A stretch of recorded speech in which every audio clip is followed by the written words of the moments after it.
Cakra doa mulai. Bismillahirrahmanirrahim.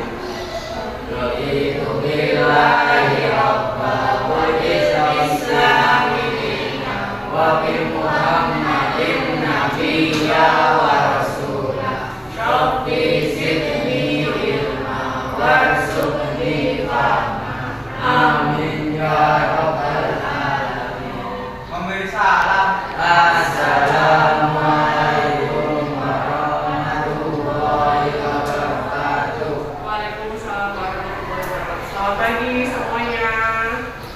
Oke, bagaimana kabarnya hari ini? Kalau bahagia, berarti sebutkan huruf B. Siapa yang B hari ini? Saya.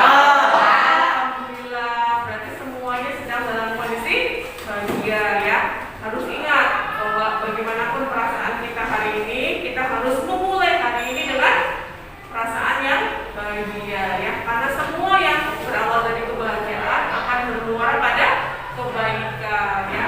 Dan belajar adalah sebuah anugerah. Jadi tetap harus bersyukur untuk itu. Kalian masih ingat dengan kesepakatan yang sudah pernah kita buat bahwa dalam belajar kita harus satu disiplin. Yang kedua harus tanggung jawab. Ya, jadi tetap harus konsentrasi, fokus dalam pelajaran kali ini supaya hasilnya juga bisa maksimal ya. Kali ini kita akan melanjutkan pembelajaran yang kemarin ya. Tapi sebelumnya mungkin tanya dulu nih. Kemarin kita sudah belajar tentang apa saja? Tentang teks prosedur.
akan ingin tahu bagaimana cara menari panjat. Yuk simak bersama cara dasar menari panjat berikut. Alat dan juga disediakan sampul, karena apa untuk menari audio. 3. Menari. 1. Membangun nyamlik, yaitu berjalan ke muka belok kanan kiri dan enteng. Untuk berbentuk mengambil lalu menyembah dengan mengambil 3. Leher, leher samping kanan sekali leher tertutup. Oke, tepuk tangan dulu untuk Safira. Lalu satu kelompok yang akan mempraktekkan langsung di depan. Kelompoknya Pandu, silakan Pandu. Pandu akan mempraktekkan cara mencuci tangan dengan baik dan benar. Oke, silakan Pandu. Ada teman-teman di atas, nah di atas.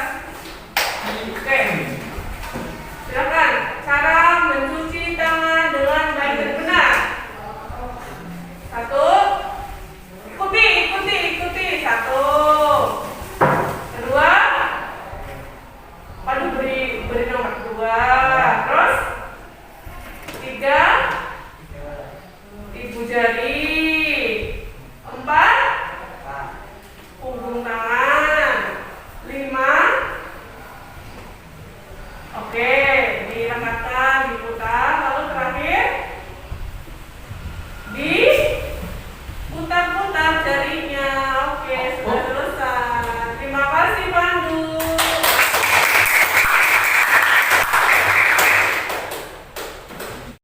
Ya, kalau sudah selesai, silakan hasil pekerjaan dikumpulkan di meja berdiri di depan. Silakan. Berarti ada 2 ya. Yang satu yang struktur dan yang kedua ada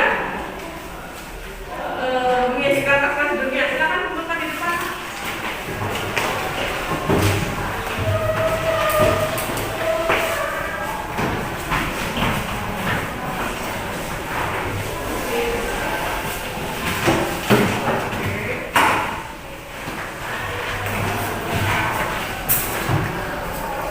Nah, tadi kita sudah belajar tentang struktur teks, prosedur, kemudian juga sudah belajar tentang bagaimana menyajikan data dalam bentuk teks, prosedur. Ada yang sudah menyajikan dalam bentuk tulis, ada yang juga maju mempraktekkan langsung, dan juga ada yang menyampaikan dengan cara melisankan. Nah, itu semua adalah cara atau media apapun untuk menyampaikan tugasnya ya.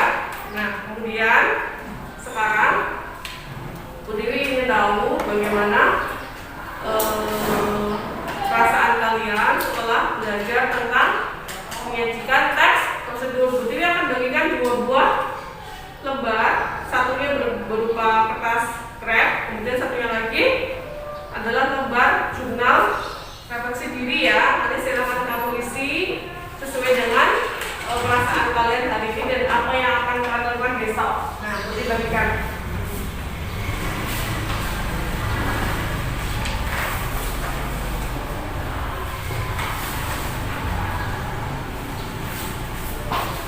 Nanti yang ingin menyampaikan di depan boleh.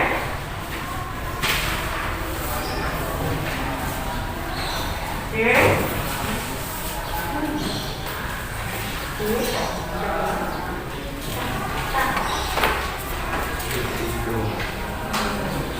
Oke.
belajar berkelompok, maju, tercetak.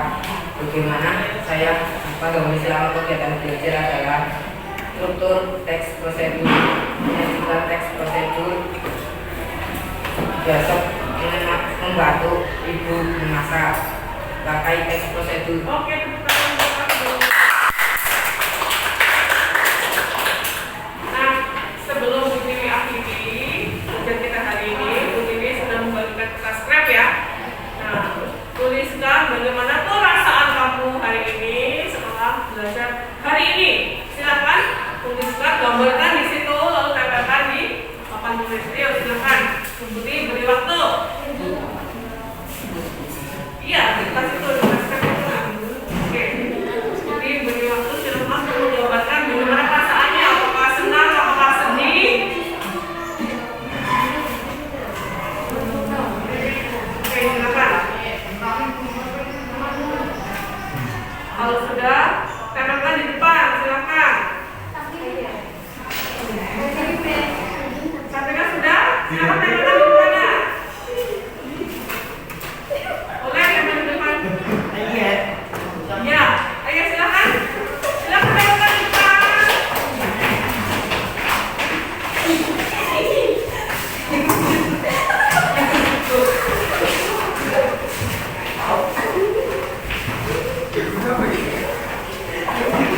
Wah, alhamdulillah ya, semuanya happy, senyum semua, alhamdulillah. Nah, jadi hari ini kita sudah melaksanakan pembelajaran dengan perasaan happy dan semoga hasilnya bermanfaat ya hari ini dan ke depan. Oke, sebelum Bu Tiwi tutup pembelajaran hari ini, Bu Tiwi ucapkan terima kasih atas partisipasinya dan jangan lupa untuk selalu bersyukur atas apa yang ada dalam diri kita sendiri ya. Oke.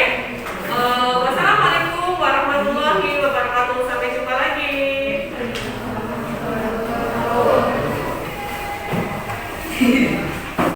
Assalamualaikum warahmatullahi wabarakatuh. Saya Tri Widyanisi, CGP Angkatan 4 dari SMP Negeri 1 Kramat, Kabupaten Tegal, Provinsi Jawa Tengah. Saya akan melakukan refleksi terhadap pembelajaran berdiferensiasi kompetensi sosial emosional yang telah saya lakukan. Sekolah adalah rumah kedua bagi murid. Layaknya rumah, sekolah adalah tempat peraduan bagi murid. Ya, bagi murid, sebagai tujuan utama adanya sebuah sekolah. Selaras dengan hal tersebut, sekolah adalah sebuah learning community, diharapkan mampu memberikan kenyamanan bagi murid. Sekolah harus mampu memberikan dunia berkualitas bagi murid dengan adanya sikap saling menghargai, rasa aman, tempat harapan tercurah, kolaborasi murid dengan guru, cara mengajar yang efektif dan berpihak pada murid, rasa adil, serta terpenting adalah sambutan yang hangat dan luar biasa ramah terhadap murid.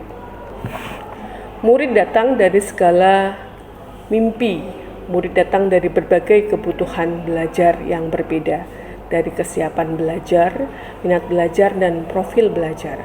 Murid adalah jiwa yang merdeka. Tugas kita sebagai guru adalah menuntun tumbuhnya kekuatan kodrat anak, sehingga dapat memperbaiki perilakunya sesuai dengan profil pelajar Pancasila. Murid diberikan kebebasan, namun guru sebagai pamong dalam memberi tuntunan dan memberdayakan potensi yang ada agar murid tidak kehilangan arah. Salah satu cara memaksimalkan potensi berdasarkan kebutuhan belajar murid adalah dengan pembelajaran berdiferensiasi. Alasan penyelenggaraan pembelajaran berdiferensiasi adalah karena pembelajaran berdiferensiasi ini menggunakan 3 pendekatan, yaitu pendekatan konten, proses, dan produk. Ketiganya menawarkan pendekatan yang berbeda terhadap apa yang dipelajari, bagaimana murid mempelajarinya, dan bagaimana mereka menunjukkan apa yang telah murid pelajari. Sudah tentu ini berpihak pada murid, serta menjadi pilihan yang efektif dan efisien. Pembelajaran berdiferensiasi akan semakin baik jika dalam penerapannya terintegrasi dengan kompetensi sosial emosional dalam pembelajaran sosial emosional atau PSE. PSE ini sangat penting karena berisi pembelajaran keterampilan-keterampilan yang dibutuhkan murid untuk bertahan dalam sebuah masalah sekaligus kemampuan memecahkannya. Pun mengajarkan untuk menjadi orang yang hidup dengan karakter yang baik. PSE memberikan keseimbangan dengan mengembangkan kompetensi personal yang dibutuhkan murid untuk menjadi sukses. Bahkan PSE ini bukan hanya terintegrasi dalam pembelajaran, tetapi juga dilaksanakan secara rutin dan protokol di sekolah. Perasaan saya ketika bisa memberikan pembelajaran berdiferensiasi kompetensi sosial emosional, saya merasa sangat senang dan saya merasa tanggung jawab saya, peran saya sebagai guru bisa saya laksanakan dengan maksimal. Saya merasa saya berhasil sebagai guru karena bisa mengakomodir kebutuhan belajar murid yang berbeda dengan tetap mengedepankan karakter yang baik. Dalam proses perencanaan pembelajaran berdiferensiasi dan kompetensi sosial emosional, saya melakukan beberapa riset kecil. Di antaranya adalah saya koordinasi dengan guru mapel, wali kelas, kemudian dengan guru BK, koordinator ekstrakurikuler, untuk mencari tahu dan mengidentifikasi kebutuhan belajar murid. Di samping itu juga saya mendekatkan pendekatan pribadi dengan murid untuk memetakan kebutuhan belajar murid. Hasil yang saya peroleh sesuai dengan harapan. Pembelajaran berlangsung dengan aman, nyaman, dan perilaku yang saya inginkan tampak dalam pembelajaran yang saya laksanakan. Murid tampak antusias dalam pembelajaran yang saya laksanakan. Murid bergerak belajar dari satu sisi ke sisi lain dalam kelompoknya. Murid aktif memberikan respon positif terhadap pertanyaan yang saya ajukan. Murid memberikan refleksi yang luar biasa bagi saya, bagi proses belajar, dan bagi hasil belajar. Ke depan, saya akan lebih yakin untuk merancang pembelajaran berdiferensiasi dan kompetensi sosial emosional agar menjadi lebih seru, lebih semangat, lebih adil sesuai dengan kebutuhan belajar murid, lebih variatif, dan berusaha menggerakkan rekan guru untuk bersama-sama melaksanakan pembelajaran berdiferensiasi dan kompetensi sosial emosional. Karena dengan berbagi, saya tidak kehilangan apapun. Saya justru belajar semakin bisa dan berusaha menjadi luar biasa. Tujuannya adalah satu, menjadi guru biofili, guru yang berakar dari hati, tumbuh dengan hati, dan mengajar dengan hati. Salam dan bahagia selalu. Wassalamualaikum warahmatullahi wabarakatuh.